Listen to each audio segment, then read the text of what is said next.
May Mendoza update. Yung ganap ngayon ni May sa Okada, Manila for Vivo B40 and launch event. Ayan pa nga si May, no? Ang ganda ni May, no? Ang ganda ng outfit niya. Yung purple. Ang ganda rin ng ayos niya, oh. Yan sa event ng Vivo. And nakasama rin niya dyan, iba pang mga ambassador ng Vivo. Gaya ni Ann Curtis, no? Host ng Itbulaga at Showtime in one frame. Ayan na si May. May Mendoza in the house. Good evening, everyone.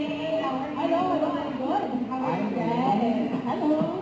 Looking so beautiful today. Of course, Jane, apart from the beauty that you are, the Vivo V40 is a beauty in itself. So my question to you is, what stands out in the Vivo 40? What is it that you like the most about Vivo V40? Well, as someone who loves taking photos and videos, it's really the camera features that stood out for me the most.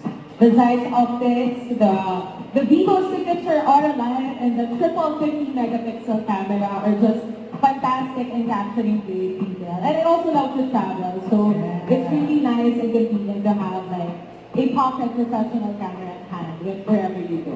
I like it. How you put a pocket professional camera. Yeah. That means you don't have to be your DSLR anymore. Actually, the V-series, everything in the V-series are like your pocket professional camera. Perfect. All right. Huwag kalimutan mag-subscribe, click ang notification bell for mga update. Ito po ang Richard Reaction Vlog. Bye guys, thank you for watching.